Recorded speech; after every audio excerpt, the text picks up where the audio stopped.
Good afternoon, everybody. Welcome to another Rookie Card Collector 123 video. Today we are going to continue in our series of Baseball Hall of Fame top 10 early cards.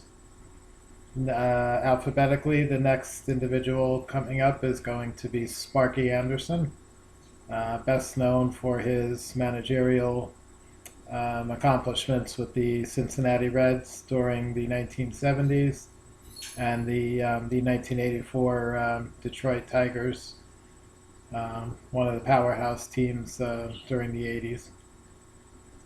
So Sparky Anderson actually had a short playing career. He was with the Philadelphia Phillies in 1959, and Topps produced his only true rookie card in the '59 Topps set.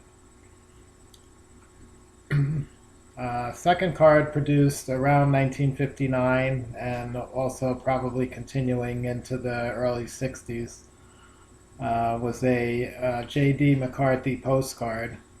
These were not real photo postcards. They were commercially printed postcards with player images. J.D. McCarthy was a photographer, and he produced these images from the 1950s all the way through the 1980s. Primarily Major League Baseball. He did a ton of players, Hall of Famers, stars, regulars, utility players. He did postcards of just about everybody. They're pretty widely available. If you're looking for a specific one, it may not be super easy to find, but they are not that rare. Next Sparky Anderson up we're going to move to 1960 now. Anderson appeared in the Leaf baseball set, which is a black and white series. These were much less of a mainstream issue than the 48, 49 Leaf. And then, of course, the more modern Leaf cards. These 1960 Leafs, not that easy to find, not super rare. It was a black and white issue. Sparky Anderson appears there. Second 1960 card appearance for Sparky is in a small team issue called the Shopsies Frankfurters. Anderson on this card is pictured with the Toronto Maple Leafs, which was a minor league baseball team out of Canada. And again, a food issue which was popular in the 50s and early 60s with the hot dogs. Another 1960 Sparky Anderson issue. Of course, he appears in the Topps baseball set. He also appears in the Venezuelan Topps baseball set, which is the second year that Topps produced cards in Venezuela. Sparky's in that set as well. Those are the horizontal cards. And a second year Anderson. After that, we have a 1961 Beehive. This was another team issue by the Toronto Maple Leafs, the same minor league baseball team out of Canada.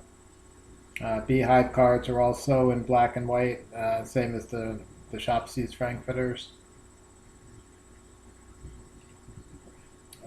Then we skip a few years. The next Sparky Anderson card I'm going to talk about is the 1966. Was produced by Foremost, which was a milk company. At this point, he's with the St. Petersburg Cardinals. He's begun in managing in the minor leagues, beginning to work his way up toward the majors as a manager at this stage. These cards also black and white, and picture the single A Cardinals. Another 1966 Sparky Anderson issue was an Elder postcard that was produced by a photographer named George Elder. I don't think I've ever seen one of those. It is listed in the catalog, standard catalog vintage baseball cards. After that, we move up to 1970 for the next Sparky Anderson we have here, which is part of the Cincinnati Reds. At this point, he's a major league manager in Cincinnati. at the beginning of his tenure there with the Big Red Machine. Um, he is in the Cincinnati Reds photo card pack. These are sort of a combination between a photo and a card. I believe these are kind of in the almost a postcard size range. They're kind of 4x6 or so. They're black and white. I believe the Cincinnati Reds team logo on the bottom is in color, is in red. And they were produced as a team photo pack, so everybody that played on the 70 Reds would be in there, including Anderson, the manager. And finally, the last Sparky Anderson card I'm going to cover is going to be, he's obviously in the 1970 top set as the Reds manager at that point. So he also appears in the O-Pee-Chee set, 1970, same image and all. O-Pee-Chee is the Canadian version of Topps, produced in Canada. Much tougher to find than the traditional Topps U.S. cards.